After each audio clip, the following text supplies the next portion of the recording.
This video, we're talking vocal recording. Did you know that your voice is the most accessible, but probably the most complex instrument that you can possibly record?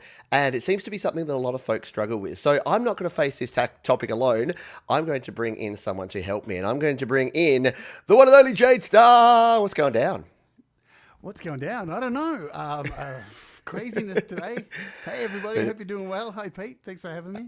No, thanks for being here. So, we're going to dive straight into it. But before we do, don't you hate it when people say that? We'll get right to the topic. But before we do, let's say this. No, all you need to do is go to the website there. If you've got a question about vocals for me and Jade here today, studiolivetoday.com/QA. And we will be taking vocal questions only today. So if you have another question, we'll answer on the next show. But Jade, tell us about this whole vocal thing. Like your voice, you being the instrument. You've had experience singing for so long. If folks come to you and say, Jade, what do I do? I need to sing and I want to record my vocals. Like, what's your starting point with folks? My starting point is to remember that you are your instrument. You are a human living being.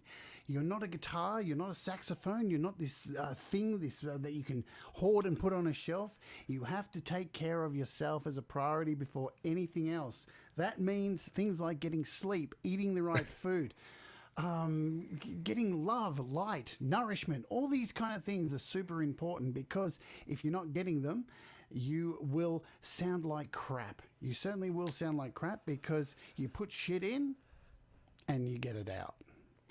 I agree, and I mean, it's taken me a long time to realize that. And I know that in recent times, I do a weekly show, Your Music Live, and you gave me a lecture. I'll just point it at what it is about looking after myself. You're like, Pete, just a question before you do those shows. How are you practicing? How are you warming up? And I'm just like, practice, warm up. I usually just sit down for 2 hours and practice the shows, practice the songs as much as I can, and then by the time I start, my voice is already like this. So you say that's not a good idea? It's not a good idea, no, and so many people do it, like especially for a gig. Like I've been in so many band rooms over the years, even like things like what you're doing, and I've been guilty of it too when I know it's the wrong thing to do. So before a show, you may be sitting in a room practicing, and you're practicing all the songs, and you're actually doing another set. And you don't want to put that kind of unnecessary pressure on yourself, because there's already enough pressure to get out there and play for an hour. But if you're practicing for an hour before, you're virtually doing a 2-hour set. And that's ludicrous. There's no way you can get through it unless, you drink a lot of vodka beforehand, or you are trained really well. So there's exercises that you can go through, and, I call them the I look like an idiot exercises, because they do make you look like an idiot, but they help you with more than stretching your vocal cords, more than loosening up your lips, which is a very important thing, because the way you sing isn't always about from your stomach, from your chest, from your throat. It's about this too. It's about the plasticity of your mouth and how you move your mouth around. That's an important thing. It definitely is. I saw somebody said, put your mic up because it's low. So Oh, okay. We'll do a quick sound check. Since we're talking vocals, we get it done there. So check 1, 2, 3. Get your roadie butt crack ready to do some roadie work. And Jade, so if you this want to should be better, hopefully. Hopefully it's a bit better. I've just turned down my cans. Yeah, there you go. Everyone? Yeah, I'm hearing it beautifully now. So Much better. yeah, I'm liking it. So the elasticity of your mouth, the way you vowel words, you need to be loose, and it's the same with your stomach and your chest. You need to breathe and get that air flowing through your lungs, and do some sit-ups, work out. It's like a runner who's going for a marathon. He's not just going to jump in and run. No, that's ludicrous. End up doing a hamstring, or a hammy, as we call it here in Australia. Doing a hammy. Yeah. So and I call it looking like an idiot, because you do. And some of these exercises that you do are about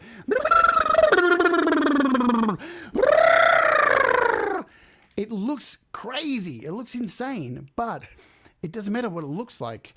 Because if it helps stretch your mouth, your lips and all this kind of stuff, and you only have to do it for about 20 minutes or so.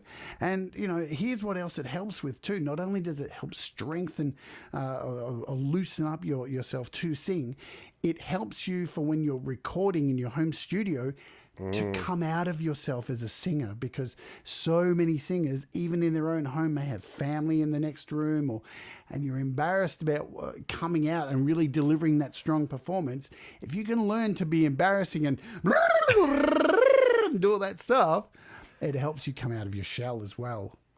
Absolutely, yeah. No shame. And I hear this from folks, and someone asked here, are we listening to music today? That's tomorrow. So this early tomorrow or tomorrow afternoon, Your Music Live, if you want to get your song heard. That's a different place, studiolivetoday.com/YML. But yes, it's interesting you talk about that, because I hear so many people on that show, on Your Music Live, and you can just hear that they're singing. You can almost see them looking to the room next door to make sure that no one's actually like listening in and doing anything. Oh, I'm just getting some ringing in my ears, speaking of which. But yeah, when you're singing within yourself and you're not pushing it out at 100%, you can really hear the difference. What tips do you have? We're talking, by the way, let's get physical about this. So what other around body position? Should you sit or stand? Like what in your experience has got people to get from that 80% like this, where they're just kind of singing within themselves, to 110% where you're just belting it out? What can you do? There's a Judy Blume book I remember reading as a child in school that had a bit in it that said, I must increase my bust. But what that is about is keeping your shoulders back. You can sit down. Like if you're in a home studio, that's okay to sit down. Yep. But sit up straight. Let the air flow through your body. It is a tool, and you don't have to like be regimented and actually force yourself into position. Yeah, like let it flow. Just sit up straight and stretch your neck and like be the instrument. Think of an instrument, because you are an instrument. Ultimately, think of that saxophone. Like the air goes through it. It's got this straight part in it, and the bends for a point. That's the way it works. So if you're sitting up there, remember this is about airflow as well as like the tension in your throat and all that kind of stuff. So as I said, starting there, that's the best way to go. With exercises, you can look like a tool. And like some of the ones I go through are just like with my tongue going.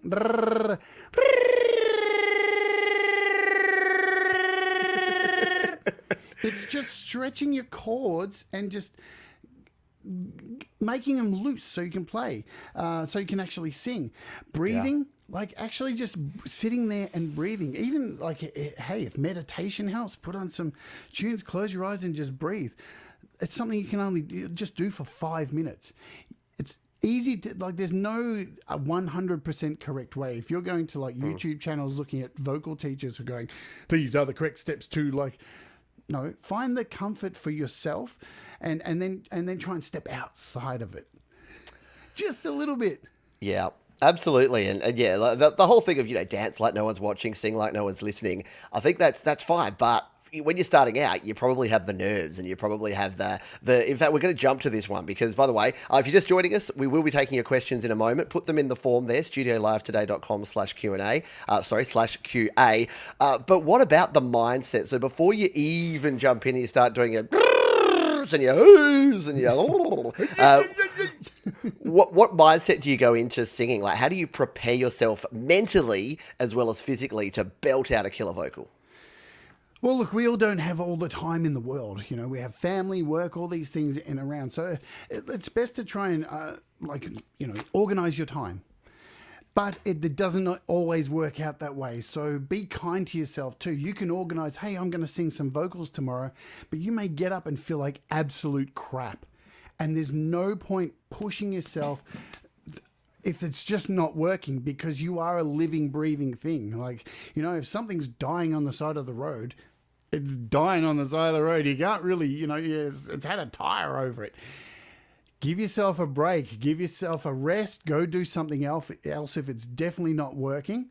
And, make sure you have plenty of this. And it doesn't have to be chilled. In fact, chilled water is actually not good for singing. Room temp. Room temperature. And it may taste like poo, but it's what you have to do. And see, I'm not singing today, so I can have chilled water, and it's 28 degrees Celsius in my room at the moment.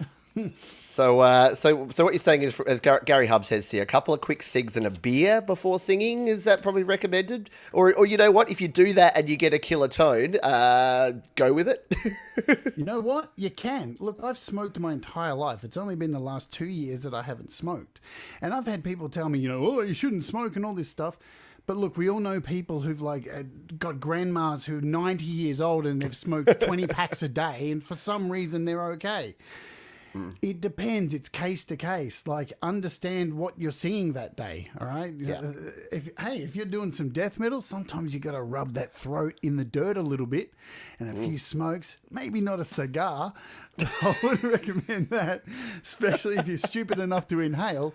But sometimes a scotch can help as well. You'll hear that from people. Sometimes it's not actually the scotch that's helping with the vocal cords. It's the scotch that's loosening you up in your personality to actually go out there and do a performance that works. So it's not always the same thing what scotch works. Don't go and drink milk. Don't have a yogurt.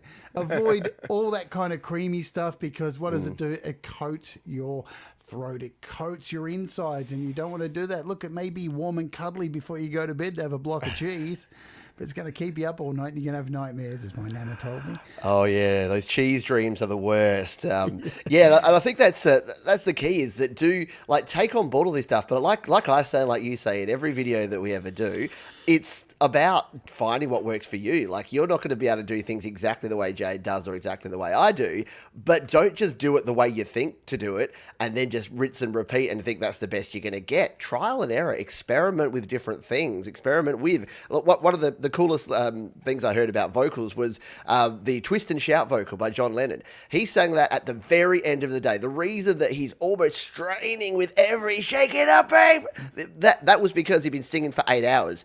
And you could argue that that's one of the best Beatles vocals ever, because it is so raw. He was probably doing significant damage to his voice at the time, but that's what he got out of that. So if you want that sound, maybe you go down that way. If you're singing like some crooning lounge sort of stuff where you want your voice to sound like honey, then you probably don't want to be screaming for 8 hours before that. You might want to have a nice, hot lemon tea and then have a nice little lie down. But yeah, do you, but there's more than one way to record vocals. By the way, I realized I didn't introduce Jade. I just assume that everyone knows who you are, but what... Just Jade. So there's actually, the reason I asked Jade on here is that she did a really cool video a while ago, and I'm not going to play the audio here. We'll turn that off because we'll get copyright strikes here. But this was the welcome to your first vocal lesson. It's linked here in the chat and down in the description. So I recommend you watch the whole video after this one. It's only 30 minutes, and you go through a technique that you've used in the past. Why don't you take folks through that? Because we're about to jump over to technique. So I'll kind of play this, and you'll see this song being played along here by Jade and singing along here. What is this technique, and why do you use it? So the technique is you actually need to understand your voice. So you have to pay attention. Like, all of this mental health, all this stuff's super important. You have to understand what key you sing in. What is your range? What is the point that you're able to struggle from the low end of the scale to the high end of the scale? So you can normally start by looking on a keyboard or a guitar and looking for a middle C. All right? La. La. So the beautiful thing I was an about octave low. The beautiful thing about this song that's showing here, which is called Georgia on My Mind, it's quite an old song, but many people have covered it, and they've covered it across many different keys. And this particular song contains every note along the scale, so you are able to stretch. So if you're singing in a C like Georgia, right, you're able to, if once you find your key, you're going that whole gamut of notes in that scale. So you can actually start to understand what your range is, because you want to know what that is, so you don't pick songs that you may cover or that you write, that you write a song and then go, all right, here's how I want it to go, and I'm struggling to do it. You don't want to do that, because you're just putting unnecessary stress on your voice. And the beautiful thing about understanding your key is that once you know it, then you can strengthen it and you can get better with it, because you can start to, because you're working within that confined and you know these are the walls, the parameters that I've set, you can put all that focus and concentration into strengthening there, and you will find as you go on, you can dabble a bit further. So one of the exercises too, so I'm going to do a show again this week, the kind of second step from Georgia, because I used to teach people, right? And the first test was, if they come and have lessons from me and say, "Oh, I'm an amazing singer. All my friends tell me I'm the best," I'm pretty scared because I know they're going to suck. Because there's a lot of people out there who like to pussyfoot around and never tell you the truth. But I call that American Idol syndrome. Exactly. They've been told by everyone, like, "Oh man, you're really good. You should go on The Voice," and then they walk out of the room. They're like, "Yeah, hell no." And what happens to them? They become comedy fodder. And they get used for the rest of the show as the low-end comedy. They do. They sign a contract to get stuck into that. So it's a bad place to be. And I find as a vocal teacher, it's hard to break them out of that because they've been conditioned to believe, "Oh, no, you're already amazing." So they come in going, "I'm great." And it's like, shit, how am I going to break this? How am I, like, that's going to be the first 3 months trying to break them out of that. And then there's the people who are like, "Oh, I sing in the shower." And I'm like, yes. Yeah. Yes, cool. So I can see you're trapped in this little shower. I want to smash you out of that glass and make you go crazy, you know? So, and then the first lesson I normally give them is homework. And Georgia is that song that they can go away and find the key on YouTube, because there's so many different versions on YouTube. I implore you all, go look for Georgia on My Mind and look for an instrumental or karaoke version and just look for it in a key that you think that you're in, and find the one that sounds perfect with your voice, and you'll start to understand your key. And then you can start moving into a place like this is what I'm going to be talking about on this week's show, warm-ups, where you just do something like this. Whoops. Ah, ah, ah, ah. And that is where so all you need to do for something like that is to go from your whatever C3 to C4 and do that back and forward. So it's a really straightforward thing, which I'll go onto my show this week. But it's a really simple vocal thing to warm up with, as well as going and all this kind of stuff. Love it. And for those that aren't already subscribed to Jade's channel, you should do that, because every single day Jade's talking about not only apps, but also some of the mindset stuff, some of the skills, and even the gear reviews. So kicked off your first gear review this week. So do jump over to the channel. Related to this and related to technique, Ed's got a question here. How do you ensure that you don't overdo or strain? I have to stop singing for days sometimes before it feels normal again. I guess some of this is to do with your key, that obviously if you're singing outside of your normal range, you could be straining and stressing because you're trying to hit those higher notes. Is that the main part, or are there any other sort of tips or considerations for Ed? That's why it's important to do that for the first time. Like, understand your key, and then you can start to hear your voice cracking early. So if you know what your key is, you won't get to that point. And it's like listening to when you're mixing music with headphones on. You know, I always suggest, hey, if you're going to do a master or mix some songs, do it for 15 minutes. Take your headphones off and walk away. It's the same with singing. Don't sit there if you're recording and try and go for an hour or 2 hours doing a vocal session. It's crazy. Take a break. Go on to one of the other songs and do another part there. Space these things out. Give your voice love. Give your body love. Care for it and give it a break. It's important to give it a break just to recover. And, you know, don't ever worry if you do strain the hell of it. It does come back, but you want to get to that point where it's not days afterwards that it takes to come back. Like anybody who's been watching my Patreons, I'm doing this death metal album at the moment, and a lot of you start to feel when it's actually because you just talk afterwards after doing a bunch of growls for 20 minutes and then go if you're not able to do that, you're starting to strain yourself. So go take a walk, go have an ice cream, not an ice cream, maybe an icy pop, an ice water, whatever. Just play a video game, take a break, and just be fair to yourself. Like, that's the best advice. Exactly. No, I love it a lot. Joe's got a question here around that sort of begs the question: why would someone come to voice lessons if they think they're the greatest? So yeah, that is an interesting question. They come and they get lessons from you. So I think sometimes I don't know. You tell me if you've had this experience. People come to you to ask you a question, not so they can get your opinion, but so they can tell you how much they know about what you are said to be an expert at. Is that your experience with some folks? They want an expert to to confirm it for them. Or the other thing that does happen is the very same people who are telling them that they're awesome are at the same time sending them mixed signals going, you really should get singing lessons as well. Because they don't have the balls to say, you suck. And you know what? Look, you don't have to deliver that kind of information to people like, you suck. You can tell them in a much more caring way. But, once you let it get out of control, the horse is bolted. And I've seen many cases of it. These people, they just start singing, nah! And you're like, oh, my God, far out. And, a lot of cases you get people coming to singing lessons wanting to sing particular songs. And that's why I would always use Georgia on My Mind, because they don't know what it is. And that really helps determine if they're going to come back. If they turn their nose up and go, oh, but I don't like that song. It's like, I don't care if you don't like it. I'm trying to help you sing. Like, if you learn this, maybe you can sing like Eddie Vedder. When in actual fact, all I want to tell them is just mumble a little bit. I love singing like Eddie Vedder.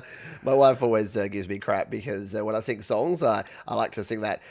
What's some of the? I can't even think of the words now, but like the cat out there. You always have to go. Breakfast table in the words and dear. Yeah, basically you don't need any consonants. It's just all vowels just joined together. That's all you really need. So we've talked technique, we've talked mindset, we've talked the physicality of singing and how to prepare yourself physically, mentally. You've got the technique down, you're ready to blast it out. What do you use? How important is this stuff? How important is your microphone and your audio interface and your mixer? What do you need to get a good recording when it comes to vocals? Well, you definitely need to understand that live singing and recording vocals are two totally different things. Mm-hmm. So, I've seen it before with people who've spent a whole lot of time on stage singing. And I don't even have my... Did I do this? Eat the mic? They grab it like a dick. And they shove it down there. Yeah, they shove it. I don't even have my Shaw handy, so I could have done that.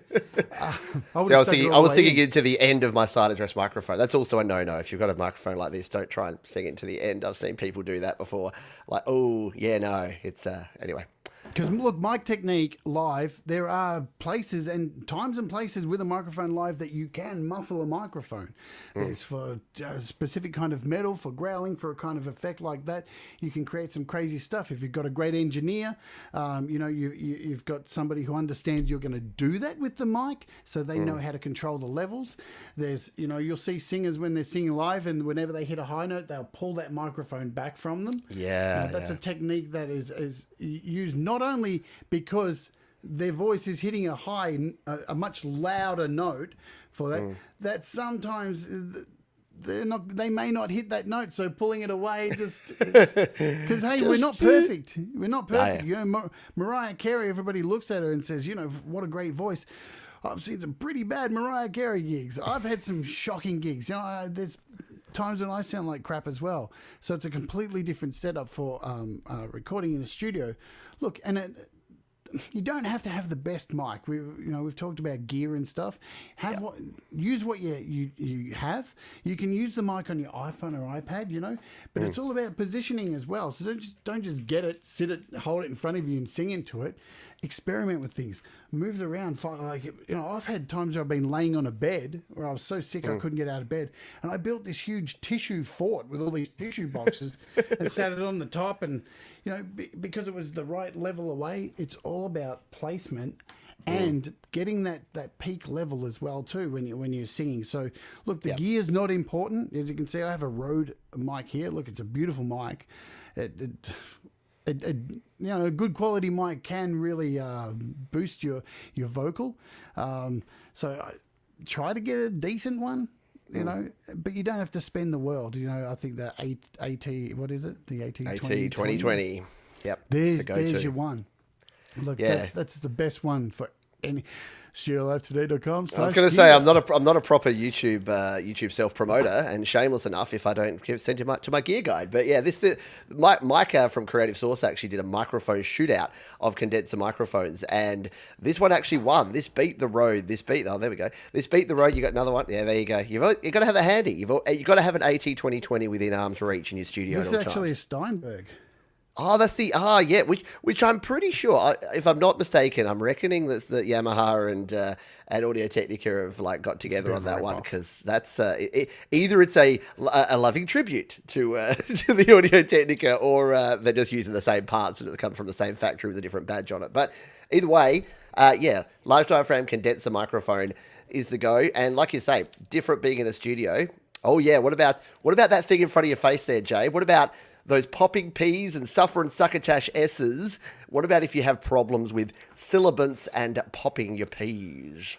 I think the word you're looking for is plosives. That is it, the plosives. Which every time I type in, like my iPhone doesn't like the word plosives. I don't know if it's not a real word or if it just doesn't like it. Apple don't believe in it. I love that word. That word's so cool, plosives. man. I want that written on my grave. Plosive. Plosive. So yeah, we're probably taking a step back to technique, but how do you avoid that? I mean, we've talked about don't eat the mic. That's the best way to get plosives, is to be right up on there and pa. Yeah, look, you can buy these things. They're about $10 to $15. Yep. So they're pretty easy to get a hold of. So, and they'll do fine. You can screw them on. Gear. Something like here, the Rode mic has this metal one built into it, which is really funky. I love this thing. So it's metal. I think that's really cool. Except it tends to catch the spit and leave stains, and now I can't get it back in. That's the story of my life. You don't want to see the other side of this little job that I've got on my mic here, because that looks so crusty. My daughter came in the other day and she's like, "Dad, you need a new pop shield for your microphone, because this one looks disgusting. It's got like 6 months worth of your spit dried on there." I'm like, "Yep, thanks, son." And if you can't buy one, just get a coat hanger. Just a metal coat hanger, pantyhose. Bend it, pair of pantyhose over the top, the same material that's in there. Try and do a double. Make sure it's a double. Put 2 pairs over. Just they're cheap to make, so there's that. And another thing which I don't think many people do talk about: clean your microphone. There's actual spray out there that you can buy to spray your microphone and disinfect it. You know why I say that? Because going back to the start, we are living beings and we catch germs. All right. So sometimes you can actually get sick from using your microphone. Hey, somebody else might have used it. You're breathing into it. You're spitting into it. This stuff lingers around and sits in it. Invest in a cheap can of whatever it is, a disinfectant spray, which is made for microphones. It may help you from getting sick for a week or two. Well, might have to add that to the gear guide. There you go. I'll have to find some microphone spray, because I must admit I don't do that. So this is do as we say, not as we do sometimes, because I'm anal on that stuff. And it's funny now because I was seeing open mic here in Adelaide. Open mic nights are coming back, and I know in many parts of the world that's very far away, but it's now BYO mic. So it used to be you go up there and you'd be singing into the same spit covered SM58 that every other sucker had been singing into that night. Guess what? People are a bit paranoid about that now. So it's BYO mic. So if you're going to do live stuff, I would invest in there's that I actually use. I'll just roll back. I like the SM58, but I actually love this one. This is the AKG D5, and this is a really nice. This just if you're in a noisy environment, this is the other thing. While we're on gear, these pick up everything. Like my dog could fart in the other room, and this mic would pick it up if I was trying to record a vocal. If you've got a noisy environment, you've got background noise, you've got hiss, you've got things going on, get yourself a dynamic mic, an SM58 or something like the AKG D5, because what this does is it will only pick up stuff within about half a meter, about a foot from it. As soon as you get further away, it's not going to pick it up, which means that you have to sing a bit closer and you're not going to get quite as much volume. But it also means that if you have a noisy environment, this is only going to pick up your voice. And if you put the back of the microphone to whatever's making the noise, it's going to reject that noise and it's just going to pick up what you're recording. So that would be my tip. Yeah, and try not to hold it in your hand. I know I've seen Pete do it when he records, because it does pick up artifacts after all. It does. It does. And you know what it's like when you're recording and you remember everything has to be good at the source. So you could record the best vocal take, and if you're using a handhold and it's like, ah, yeah, and then you just lifted your finger a little bit and you can hear that clunk. Yes, exactly. Do as we say, as not, well, no, as I say, not as I do, because I do that. Even with this, I just hold on to it by the side there and sing, and just sing to the. I don't even use a pop filter. I sing to the side to try and make sure I'm not blowing, because your pops and your plosives is actually the wind. It's the wind coming from that. Every time you put your hand in front, you can actually hear that sound. I had another point there, but I'm going to move on. Can I say one other thing too? Something I've done recently. I had a tongue piercing for the longest time. Mm-hmm. And I took it out 2 weeks ago. I didn't want to take it out, but I just got so sick of listening to vocal recordings when isolated and hearing every now and again clicking against my teeth. And my teeth are already stuffed as is because I keep falling over and chipping them all and blacking out. And since I've had it out of my mouth, oh my God, all my vocal takes have been so good. I'm not hearing that noise. So be aware of that stuff. And one other thing, try not to sing after, just going back a little bit, try not to sing after heavily drinking alcohol, because you'll have the dry horrors, man, and there's nothing worse than a dry horrors. As I said, health. Yeah, and it affects your gear. Because your gear will pick it up. Your gear knows when you sound like crap. And I bought speaking of drinking and smoking and all the rest of it, I bought a secondhand microphone, the first microphone I owned, which was a Samson CO1. It had clearly come from the house of a smoker, not a vapor. That would actually smell like, lavender or whatever the heck you got there. But from a smoker. And lavender. Lavender? No. Yeah, absolutely. Lavender, right? No, it's like chocolate and like vanilla custard. You don't smoke. Oh my God! I don't want to have a vape and be like, "Oh, that tastes like my nana's sheets." Potpourri. Yeah. It's my nana's wardrobe. Sorry. Delicious. That's right. I've lost my train of thought. Oh, yeah. So, and it smelled so much like cigarettes. And every time I would put my face up near this microphone, I'd get a big whiff and I'd be ready to sing. And I'd be like, oh, it just smells disgusting. Because the dude had obviously just been chain smoking while singing into it before I bought it. So, secondhand gear can be good, but smell it. Or if you're buying it on eBay, just say, could you please give me a smell rating on this microphone before I buy it? Because you're going to be putting it up against your face. And yeah, you don't want that. I'm that person at gigs. Who does roll up with my own spray and fully, 10 minutes before going, I'm over at the mic going. I know the mixer's always looking, going, God, I hate that person. Let's jump into some questions, because we've got some folks with some comments and some things that they want to talk about. Sure. Auto-tune, Jade. So speaking of technique and vocals and recording, because we're going to get to the recording stuff in a moment, what is your take on auto-tune? Is it cheating? Is it enhancing? Is it totally cool? Is it a choice thing? Where do you stand on the use of tuning for vocals? Well, there's different types of auto-tune. So auto-tune came from T-Pain, as most of us know, and there's, and Cher, we know Believe in Love, whatever that song's called, has the auto-tune to the max. That was made for a specific type of vocal, that robotic kind of sound that is not actually, this is what the thing is. I think it's got the wrong name because it doesn't really auto-tune. It doesn't say what it says on the tin. Where you look at things like, I forget the name of it now. So in Logic, the tool that you use to fix up Melodyne. vocals.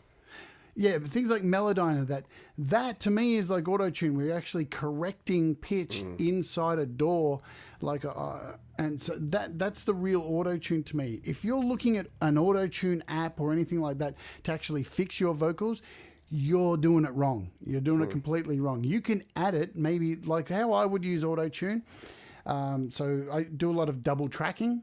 So I guess we can talk a little bit about that. So if you're a vocalist and you don't know what double tracking is, it's where you lay a vocal track and then you sing the exact same vocal track, but don't just copy and paste it underneath, because that just makes it louder. Makes it louder, yeah. You actually record it again, sing it again, and try and match it up as close as possible, but don't be freaked out by it not being as close as possible, because that's where the magic happens. And vocals can actually create an effect of frequency that actually gives that vocal character. Right, so heaps of studios have used that technique forever. So instead of relying on auto-tune, you can do your first main vocal track, which you would have at a normal level, and then you sing your second thickening track underneath, and then you can just add a little bit of auto-tune, like maybe turn up to about a quarter. You want it to, if you're going to use auto-tune, the T-Pain kind of stuff, use it sparingly. The tiniest amount, so it's not really having much of an effect. You just want it to just pick up those slight little bits, so it's not going to correct it.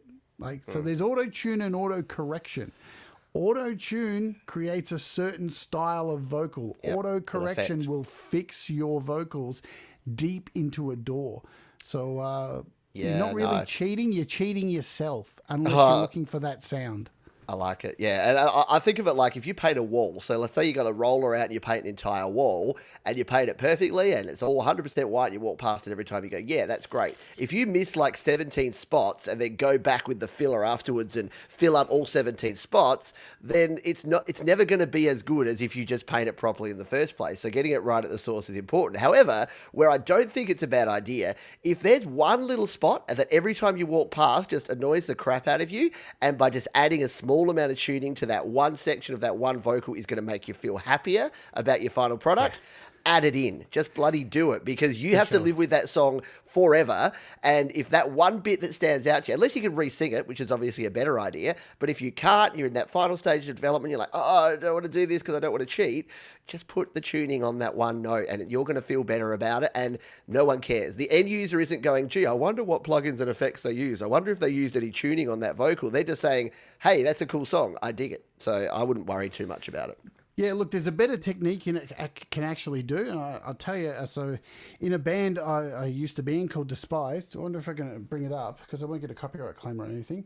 So basically I was really sick, right? And we're wrapping up the vocals for, let me just do a search, Despised. This is a really handy tip. So Despised album, Feardom, let's turn down the sound so we don't blast people. Not Feardom, it's Follow Me. So there was a parental advisories on these lyrics, Jade? No, nothing bad. So there was a part in the song where I got the flu, and so this is analog studio, remember, but you can do this with digital as well. So you may not be able to hit a note, right? So you've got this vocals, and in this song, the line was, "I'll take you to the promised land." That was the line, and I couldn't do that last note for the life of me. So what we did instead, the producer said, let's just slow down the tape. And you go in there, and you sing it like this. And I did. I walked into the studio and went, "I'll take you to the promised land." And you'll hear, this is the effect of it, if I can find the part in the song. Here we go, it's coming up. Oops, here we go.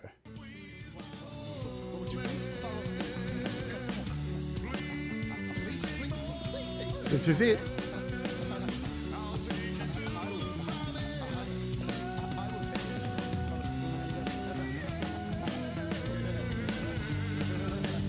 So it was only on that last line. You can slow down your recording and sing it at a different... So you can cheat. You're in a studio. Don't think that auto-tune is your saving grace.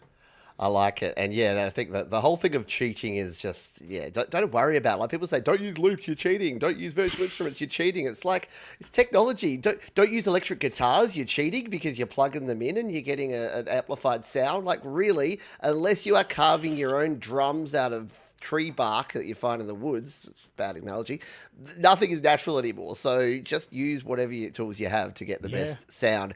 Speaking of tools, not at all, how do you get power in your growls, Jade? So you are renowned for your metal vocals and your ability to scream, growl, and grunt with the best of them. How do you get that power without just destroying yourself or blowing up your gear? Again, it's all about understanding your body and understanding what each part of, so if you're singing from your throat or if you're singing from your guts or if you're singing with your mouth, because your mouth and your vowels and the way you pronunciate controls a good part of your singing as well.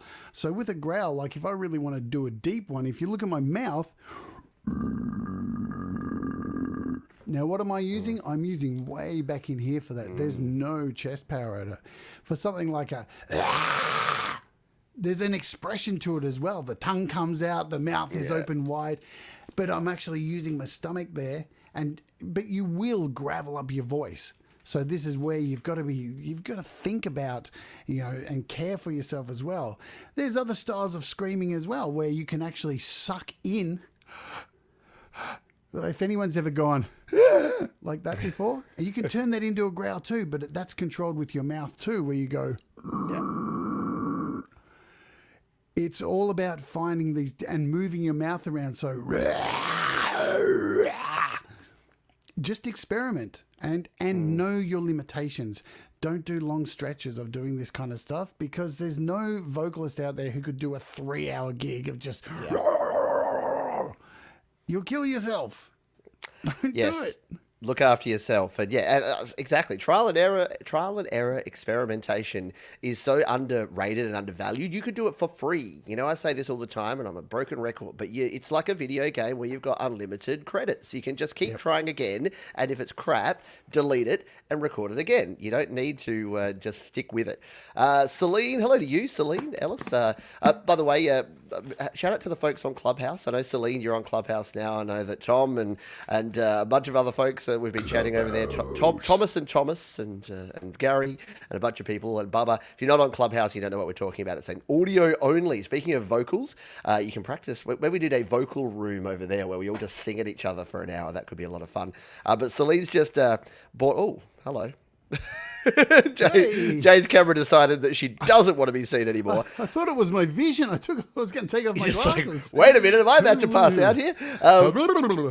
So Celine just bought this. So upgrading your microphone can make a big difference. So this one actually looks really nice. I've seen these. Wow. The Aston Origin. Look at that. Look at those fibers.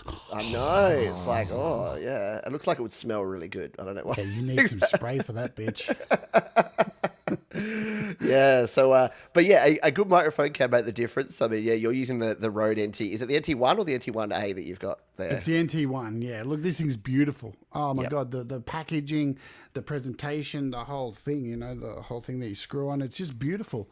I can't recommend this microphone enough. It's such a beautiful, flat sound. This one up here I struggled with the Steinberg one.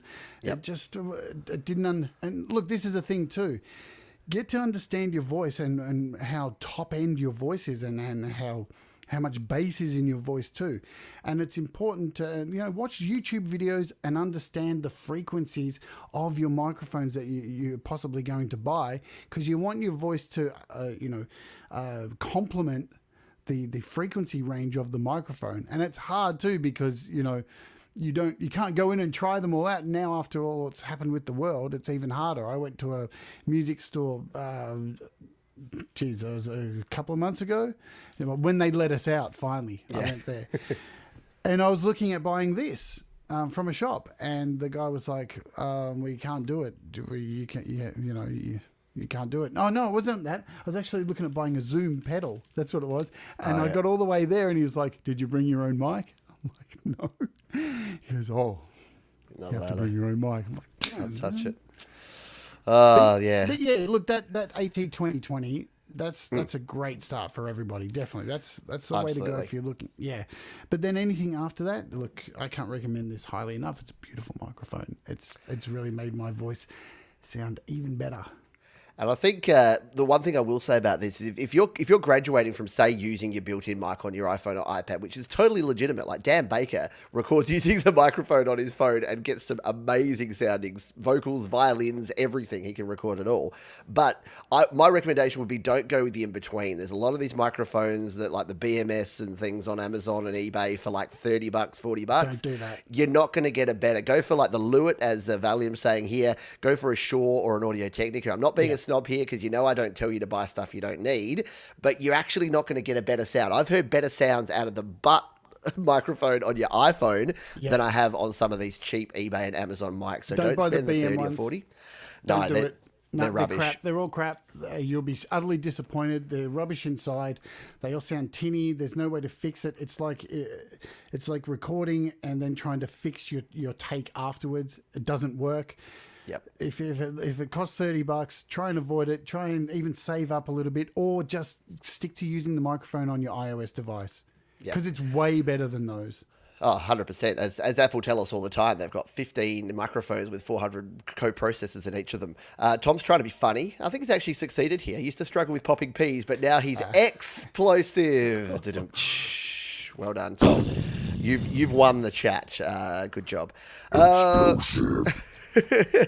love Joe talking about pop filters. Go to get one. Honest, in the meantime, I'm using a sock over a toilet roll holder. You know what? Whatever gets you through, make it till you get it. You have stuff around your house that you can use for this sort of thing. Like, as you say, you had your homemade vocal booth. You've recorded using anything that you can get your hands on. And sometimes you get a cool effect out of it. Sometimes you'll be surprised at how cool things sound when you don't do things too seriously. Hey, look into a vocal booth if you have the space in a room. I think it was great. Look, it just didn't work out for me, but because of the heat in my room. So it's another thing you have to take into consideration. There's a great YouTube page called DIY Vocal Booths. They give you all the templates for free. Mine cost $200 to make out of PVC pipe, packing blanket. You can make it to the size you want. It doesn't have to be 2 meters by 1 what I made it. It can be 1 by 1, just enough room for you to stand in there. Try to avoid, seriously, just talking about gear, those things that go in front of you like this. Oh, yeah. Just don't waste the money. You'd be better off, trust me, getting a huge cardboard box and sticking 2 poles underneath it and just putting that over the top of your head with a blanket taped inside of it. Trust me. Those sitting underneath something like that where you've got reflections, you want to stop reflections behind you and in front of you. Those things just stop they're stopping the reflections at the back of the mic. And as you pointed out, there's nothing coming in here. No, that's rejecting sound. That's not taking in sound, it's rejecting it. The reflections are coming from behind you. Sure, they're coming from here, but there's behind you as well. So even I've seen people make great vocal spaces just with a giant cardboard box and them holding it over their head, going la la la. It works. Exactly.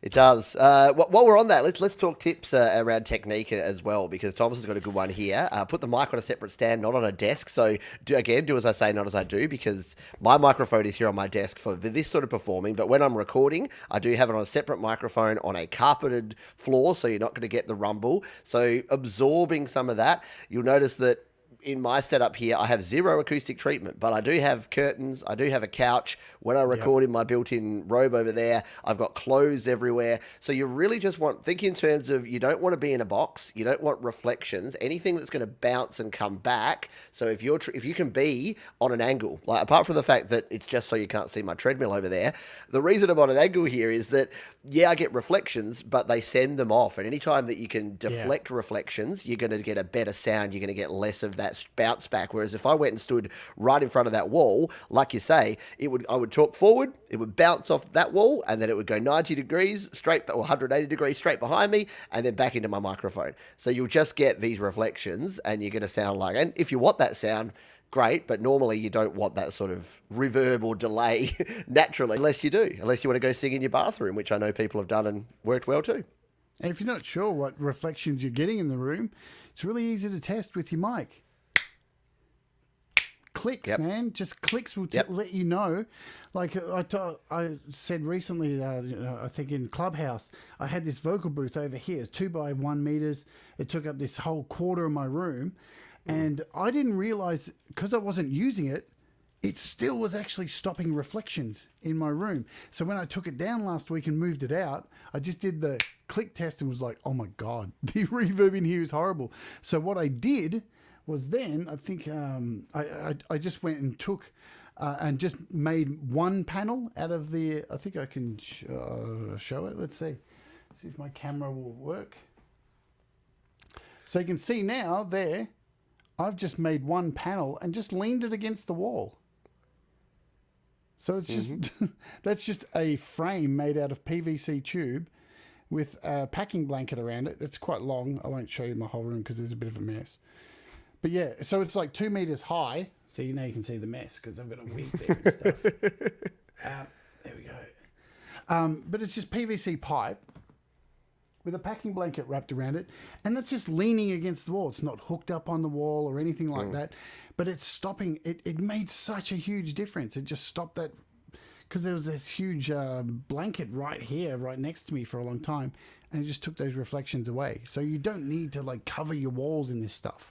No, and you probably don't need to spend $100 on buying something like this, because this is what you were talking about for those that weren't sure. So this is that you put on your mic stand, you put your microphone there, and it wraps it around the front of your face. And look, unless you had like an industrial air conditioner ventilation in front of your face while you're singing, in which case I don't really know why you are, then yeah, it's not really going to do anything.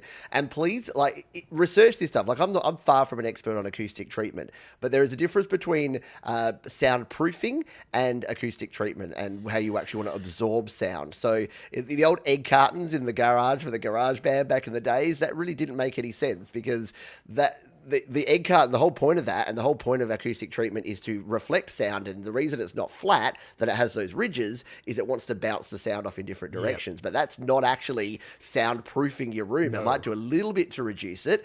But if you're like, oh, my neighbors are going to complain, I better put up acoustic treatment, you're actually answering two different questions there. You're doing sound absorption versus soundproofing. Soundproofing is like actually putting double walls in and putting like, it's a much bigger thing. Building a wooden frame with layers of foam and stuff inside it, and then putting your packing blanket around that with foam around.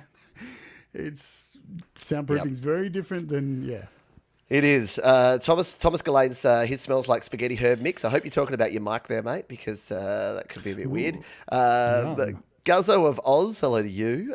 Thank you. Yeah, I wanted to get Jade on here because, and I thought, I'm glad you're liking the format, because I thought us just having a chat about this stuff, answering the comments and questions as they come, but trying to give any of the advice that we've learned along the way. Because let's be honest, no one's an expert. We're not experts in everything, and things change and evolve. New mics come out, new techniques, new software, but there's some basic fundamental stuff that you can try. And again, none of this is where we're saying you have to. Hopefully you're getting from this that try different things, see what works for you, because everyone's voice is different, everyone's environment's different, everyone's gear is different, but these concepts should work for you, whatever you're actually using there. Gary, however, likes to sing in parking lots for vocals.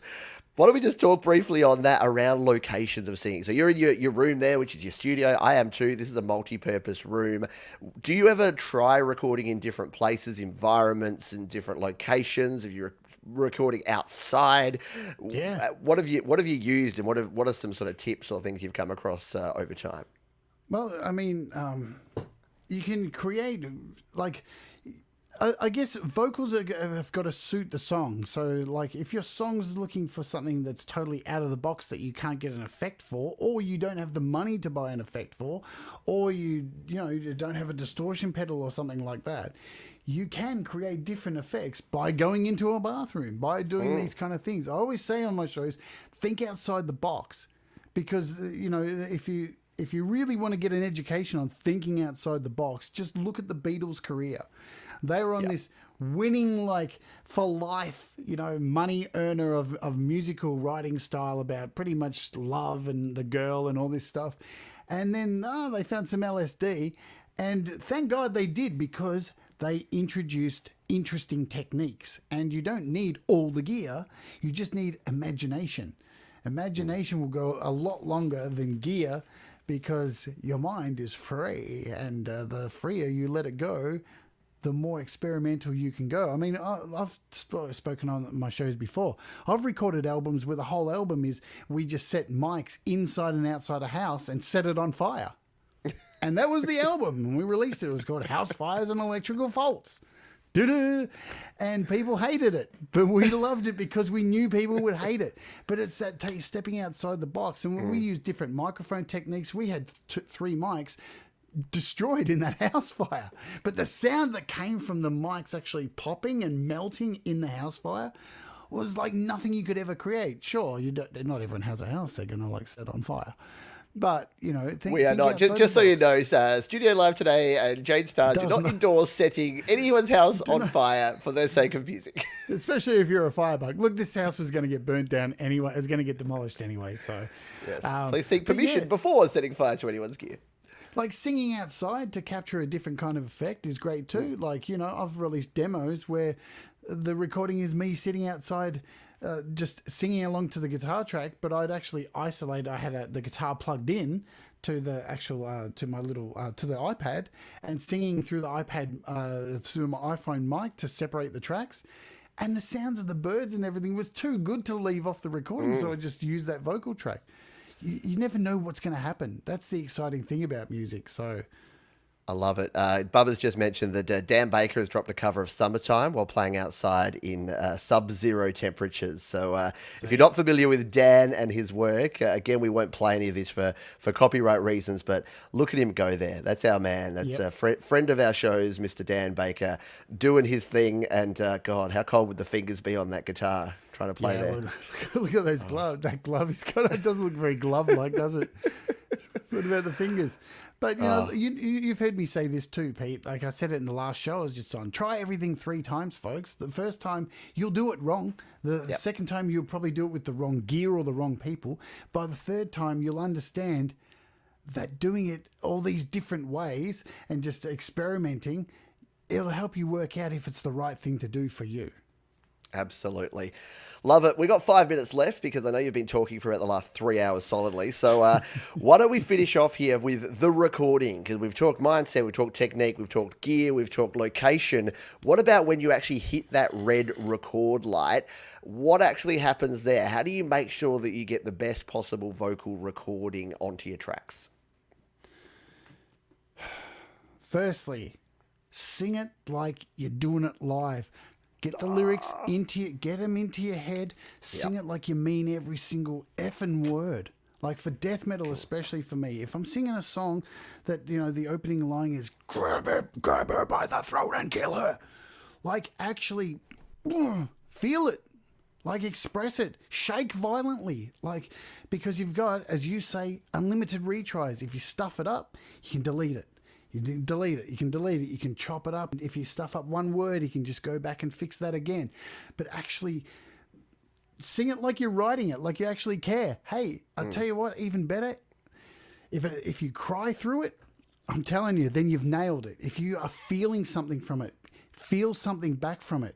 Because if you're not feeling anything as you're performing it, nobody's going to feel anything when they're listening to it. So, I mean, we've all got the same tools. Everything's ones and zeros. It's all digital. We're all pressing the same button with a different looking UI, but we're all not able to convey the message and the energy of our own particular songs like anyone else, because they're from us. They're from our hearts. They're from our experience.